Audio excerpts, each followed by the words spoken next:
Salam alaikum. Dans cette vidéo 6 sur 8 concerne la transformée de Fourier discrète D. Donc on va définir la transformée de Fourier discrète et après on va voir l'algorithme rapide Fast Fourier Transform en commençant par une approximation du spectre continu d'un signal analogique XT. Donc la première chose, on observe le signal analogique XT, non pas quel que soit t, mais sur un intervalle 0 grand T. Donc déjà, première approximation, on a limité la durée d'observation. Possible que le signal xt, pour t supérieur à grand T, n'est pas nul. Donc on va traiter cette partie de xt qui est en vert comme faisant partie d'un signal périodique de période grand T. Une réalisation entre 0 grand T d'un signal périodique de période grand T. Donc on applique la décomposition en série de Fourier. Xt entre 0 et grand T égale somme de moins l'infini à plus l'infini, Cn exponentielle Jn de pi sur T qui est égal à oméga, donc Jn oméga T. Avec l'expression qu'on a vue, Cn égale 1 sur T, l'intégrale de 0 à T xt exponentielle moins Jn oméga T dt. Bon, on commence par discrétiser le temps. Donc on prélève entre 0 et grand T n échantillons avec un pas TE égale grand T, c'est-à-dire la durée totale, divisé par grand N. Donc ça nous donne n échantillons xkTE avec k de 0 jusqu'à n-1. Et ça nous donne grand N fréquence discrète. N sur grand T. N variant de 0 à grand N-1. Donc là, c'est double discrétisation au niveau du temps et au niveau de la fréquence. Donc je rappelle que C indice N, c'est le spectre discret de xt entre 0 et grand T à la fréquence, à l'harmonique petit n divisé par grand T. Alors une deuxième approximation, l'expression théorique Cn égale 1 sur T intégrale de 0 à grand T peut être approximée par une sommation finie en remplaçant dt par grand TE et en prenant t égale k grand TE. Donc ça donne 1 sur grand T fois grand TE, somme de k égale 0 à n-1, xkTE, exponentielle moins j de pi, fkTE. Avec f, bien sûr, fréquence discrète, qui est égale à petit n sur grand T. Donc ça me donne Cn approximativement égal à 1 sur grand N, puisque TE sur T, c'est 1 sur grand N, somme de k égale 0 à grand N moins 1, xkTE, exponentielle moins j de pi, petit n k, divisé par grand N.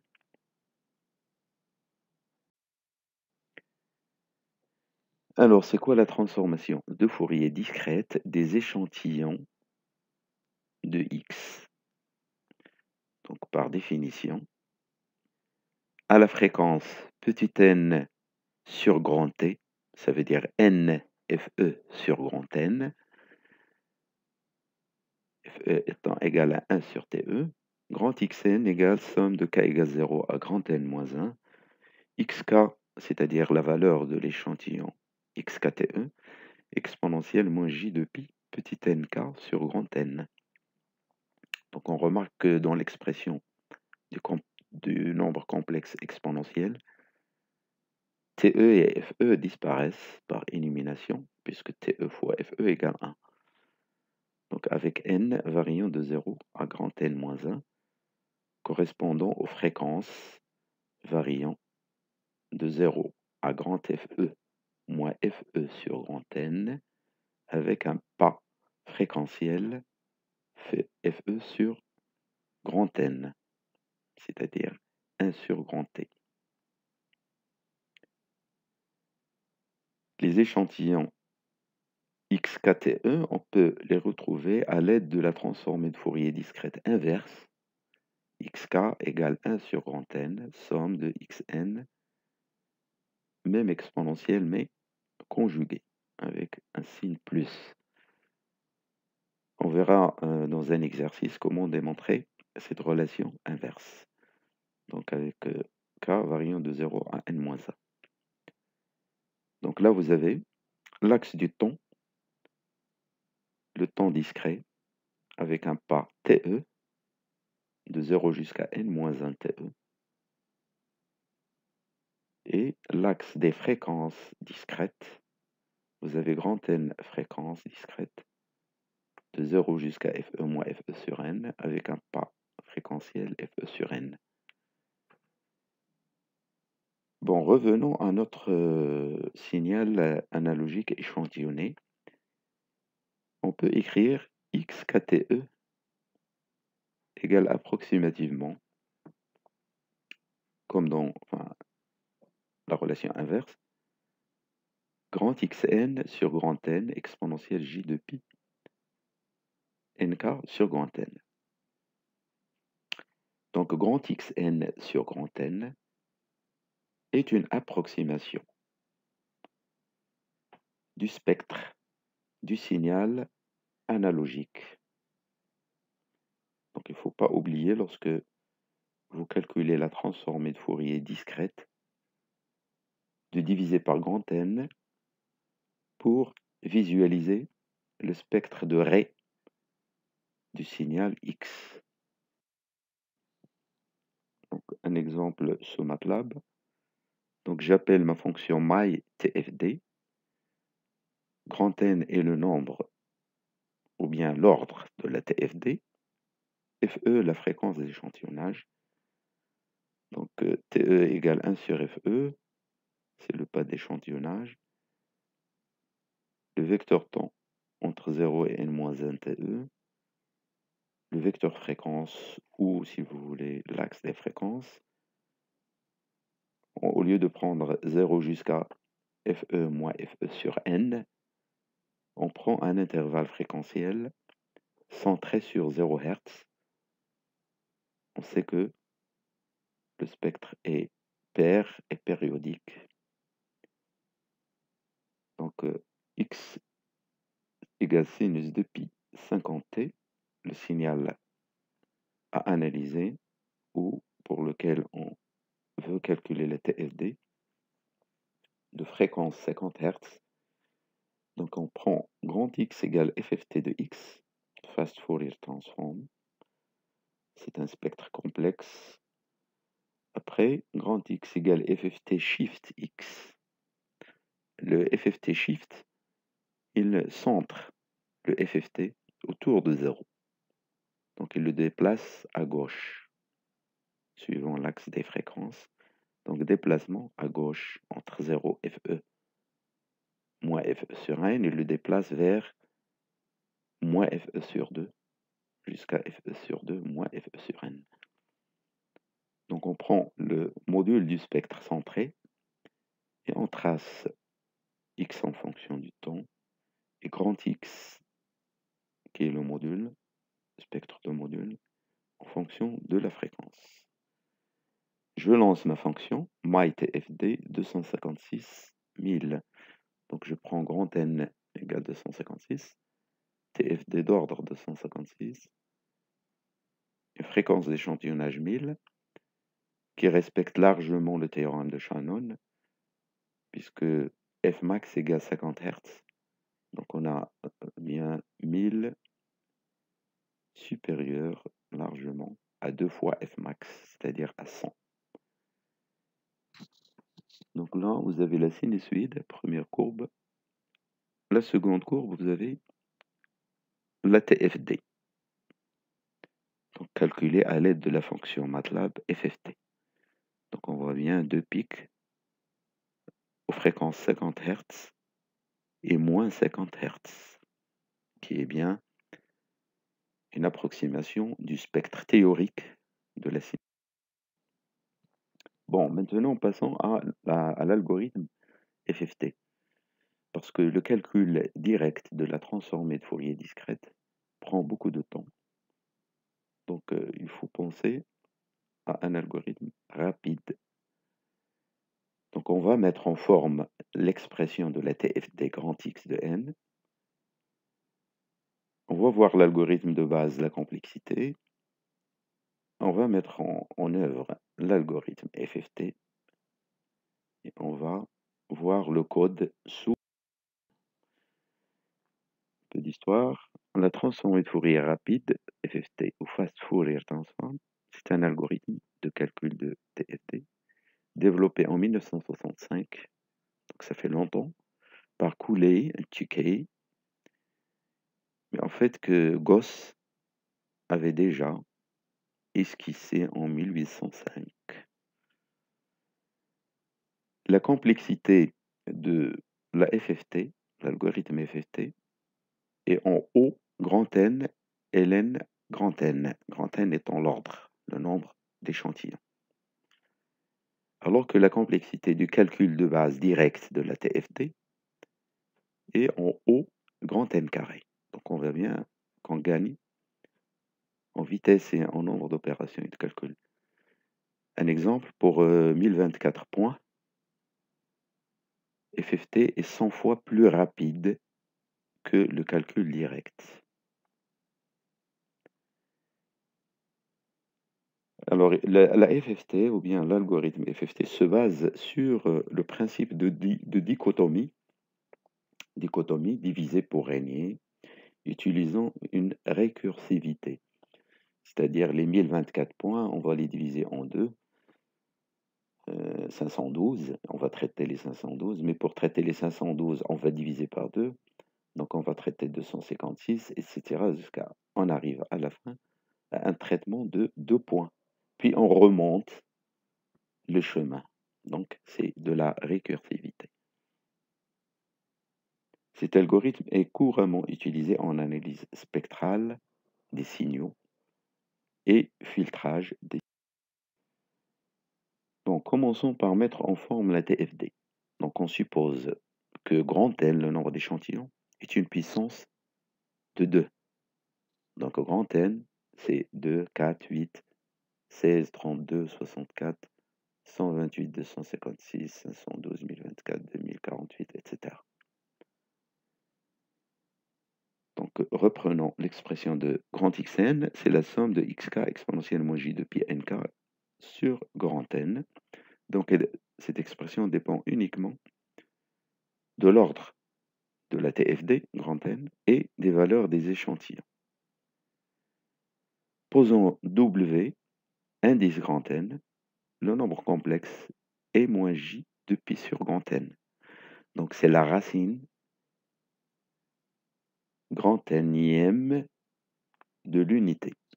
Donc exponentielle moins j de pi sur grand N, c'est une racine grand Nième de l'unité. W indice grand N à la puissance grand N égale 1. Donc égale cos de pi sur grand N moins j sinus de pi sur N. Qu'est-ce qu'on peut écrire? W indice grand N à la puissance N, donc c'est exponentielle moins j n de pi sur grand N, avec N variant entre 0 et grand N moins 1. C'est tous des nombres complexes qui se trouvent sur le cercle unité. Donc maintenant, on peut réécrire en utilisant W. Grand Xn égale la somme de k égale 0, de k égale 0 jusqu'à grand N moins 1 xk, grand W indice n à la puissance nk. Alors, voilà les grand N racine nième de l'unité. Donc les nombres complexes W indice grand N à la puissance n. Donc Donc à chaque fois, on effectue une rotation d'un angle de pi sur grand N. Propriété des vecteurs complexes W indice grand N. On a W indice N K plus N égale WN K. D'accord? Donc c'est une périodicité de période grand N. Symétrie.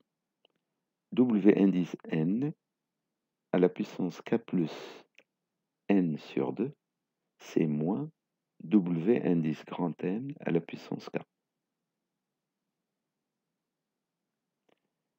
Puissance. On remarque que W indice N à la puissance 2, c'est W indice grand N sur 2. Donc ces trois propriétés vont nous aider à décomposer grand Xn. On peut donc écrire grand Xn égale somme des xkw indice n nk pour les k pairs, plus somme des xkw indice n nk pour les k impairs. Donc là, on n'a fait que diviser la somme en deux sous-sommes, indice pair, indice impair. Alors, xn égale somme de k égale 0 jusqu'à n sur 2 moins 1, x de k, donc indice pair, wn 2k fois petit n, plus donc la sommation sur les indices impairs, x de k plus 1, wn de k plus 1, petit n, k variant de 0 à n sur 2 moins 1. Donc c'est encore égal, en se rappelant les propriétés de w, xk, wn au carré, puissance kn, x de k plus 1, wn au carré, puissance kn, ce qui donne xn égale somme de k égale 0 jusqu'à n sur 2 moins 1, x de k, w indice n sur 2, puisque wn au carré c'est wn sur 2, nk, plus w grand N à la puissance petit n, somme de x de k plus 1, donc encore w carré indice n c'est w indice n sur 2. Donc là on est passé des w indice n à des w indice n sur 2. Donc une dichotomie. Donc la première partie de la sommation, c'est la TFD d'ordre n sur 2 des échantillons d'indices pairs, qu'on va appeler donc grand G, petit n, et de période grand N sur 2. La deuxième partie de la sommation, TFD d'ordre grand N sur 2 des échantillons d'indices impairs, qu'on appelle grand HN de pair. Donc voilà, on a donc une TFD d'ordre grand N qui est la somme de deux TFD d'ordre grand N sur 2. C'est déjà pas mal. Donc Gn et Hn de période n sur 2, on va calculer pour n sur 2 valeurs de petit n. Donc on va faire un calcul. On commence au début par vouloir calculer une TFD d'ordre n. Dichotomie, ça revient à calculer 2 TFD d'ordre n sur 2. Ce qui revient à calculer 4 TFD d'ordre n sur 4. Donc 4 c'est 2 au carré, etc. Donc ça revient à calculer n sur 2 calcul d'une TFD d'ordre 2. Donc au grand N sur 2, c'est 2 à la puissance P-1. Donc je rappelle, grand N égale 2P.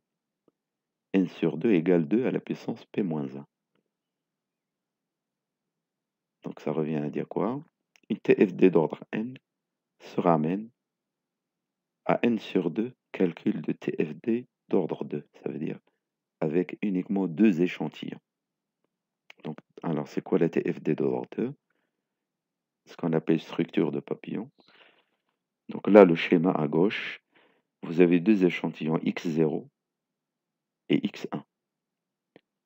ça donne grand X0, grand X1, TFD d'ordre 2. Grand X0, c'est la somme des deux entrées. Grand X1, c'est la différence entre les deux entrées.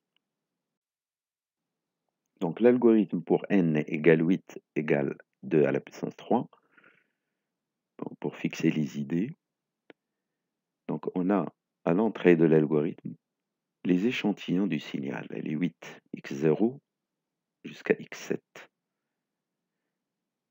Donc la première chose, la première dichotomie, on prend les indices pairs, c'est-à-dire 0, 2, 4, 6. Et on met de l'autre côté les indices impairs, x1, x3, x5, x7. Donc on applique la TFD d'ordre 4, c'est-à-dire 1 sur 2. Voilà, et puis on peut s'arrêter là. Donc on aura x0, x1, x2, x3, etc.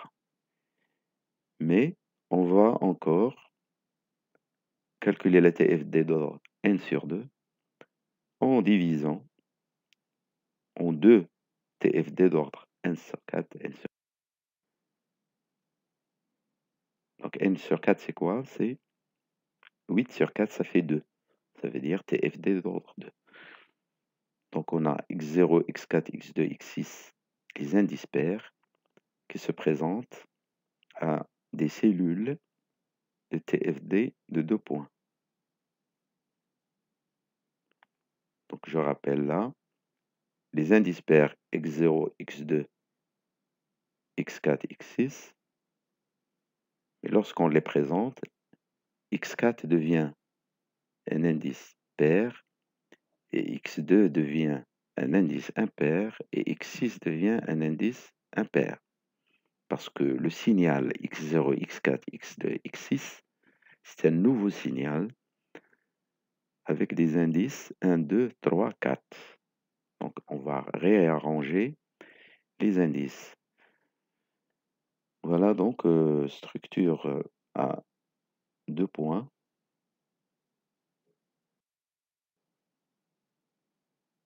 Voilà le schéma presque final. x0, x4, x2, x6, x1, x5, x3, x7. Structure de papillon.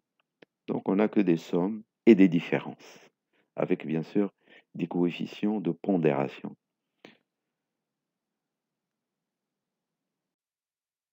Mise en œuvre de l'algorithme. D'abord, donc, on a vu qu'il faut classer les pairs et les impairs. Donc, ordonnancer les indices. On va utiliser un classement binaire inversé. Donc, les échantillons se présentent, x0 jusqu'à x7. Donc, il faut les mettre dans cet ordre. x0, x4, x2, x6, x1, x5, x3, x7. Alors, la première colonne du tableau, les indices non classés. 0, 1, 2, 3, 4, 5, 6, 7. Leur expression binaire, donc sur 3 bits. Donc en rouge, le bit central. Le binaire inversé, donc c'est les 3 bits symétriques par rapport au bit central. Et les indices classés, ça donne 0, 4, 2, 6, 1, 5, 3, 7. Donc ça veut dire que l'ordonnancement, en fait, c'est le binaire inversé. Voilà, donc on a un nombre d'étages qui est égal à 3. Et c'est quoi 3? C'est log base 2 de 8. Donc, premier étage, x1, x2 jusqu'à x8. Vous avez un paquet 1, x1 jusqu'à x7. Paquet 2, x2 jusqu'à x8. Vous avez un étage 1, un étage 2, un étage 3. On va indexer l'étage 1 avec 0, l'étage 2, 1, l'étage 3, 2. Donc l'étage 1, donc je lis en vert, il comporte un certain nombre de paquets. Donc 1 paquet, étage 2, 2 paquets, étage 3, 4 paquets. C'est toujours en relation avec grand N, c'est-à-dire 8. Donc le nombre d'étages, donc là c'est l'algorithme. Nombre d'étages, c'est log base 2 de n. Donc on le note petit n. L'indice d'étages, c'est de 0 jusqu'à nombre d'étages moins 1. Petit i, on note petit i, l'indice d'étages. Petit n, le nombre d'étages. Le nombre de paquets égale 2 à la puissance indice étage, donc L. La taille du paquet, c'est grand N sur le nombre de paquets, on note grand M. Début de paquet, K égale K-1 fois la taille du paquet plus 1, petit d. Fin de paquet K, c'est le début du paquet K plus la taille du paquet moins 1, petit f. En observant le graphe de la FFT, on construit l'organigramme FFT. Alors, l'étage K possède m paquets de papillons tels que m égale 2 à la puissance n-k. Les points des papillons de l'étage K séparés de P égale 2 à la puissance k-1, c'est-à-dire taille des papillons. Le coefficient de base de chaque étage, c'est grand W indice B, qui est W indice grand N, puissance grand N sur 2P, égale W indice grand N, puissance grand N sur 2 à la puissance 1 sur P, qui est égal à moins 1 à la puissance 1 sur P. C'est le coefficient de base de chaque étage. Coefficient du papillon I de chaque paquet, W indice P, à la puissance I-1. Donc c'est moins 1 à la puissance 1 sur P fois I-1.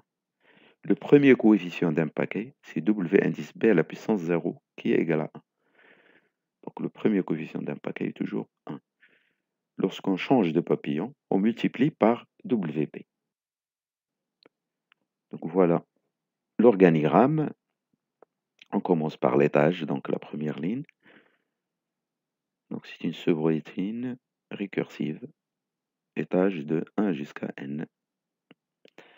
Donc deuxième ligne, taille du papillon, qui donne coefficient de base, qui donne nombre de paquets. Et puis, on traite le paquet pour m égale 1 jusqu'à grand M.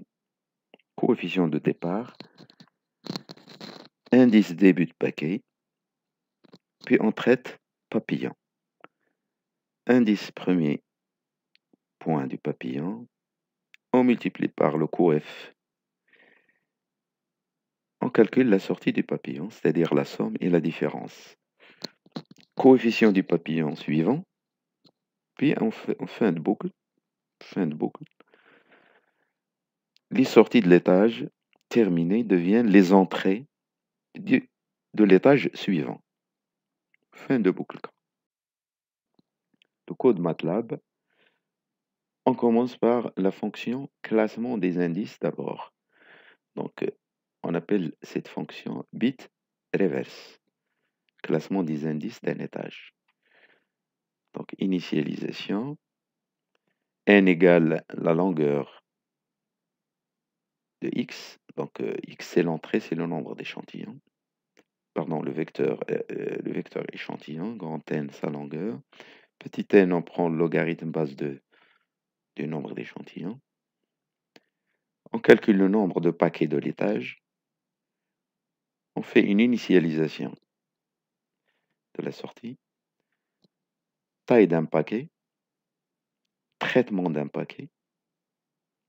Début du paquet. Fin du paquet. Indice impair puis pair. And étage suivant. Voilà.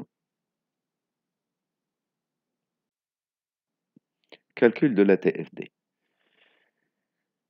Donc j'appelle cette fonction myFFTX. Donc function myFFT.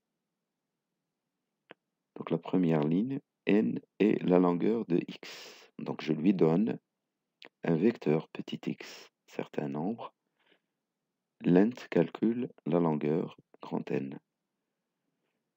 Donc, je calcule petit n logarithme base 2 de grand N. Si je trouve que ce n'est pas un nombre entier, disons que grand N n'est pas une puissance de 2, donc le programme affiche pour l'instant cet algorithme ne fonctionne que pour n égale puissance de 2. Voilà, donc il faut choisir grand N puissance de 2. Alors, x, échantillon du signal, dans le cas où grand N est une puissance de 2. X égale bit levels, donc classement des indices. Initialisation de la TFD. Traitement d'un étage d'indice I. Le pas entre points de chaque papillon. Coefficient de base. Nombre de paquets de papillons.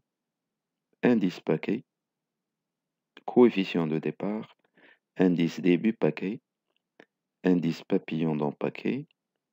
Indice premier point du papillon. Donc là, le traitement, somme, différence. Pour le passage suivant, la sortie de l'étage égale l'entrée de l'étage suivant. Voilà. Donc j'exécute myFFT pour 4 échantillons, grand N égale 4, 1, 5, 9, 8. Ce sont les échantillons du signal, x0, x1, x2, x3. Donc ça me donne y égale 23, moins 8, moins 3j, moins 3, moins 8, plus 3j, bien sûr. Ce sont 4 échantillons, grand X0, grand X1, grand X2, grand X3. Donc là, vous avez petit x et grand X. Un autre exemple. Merci.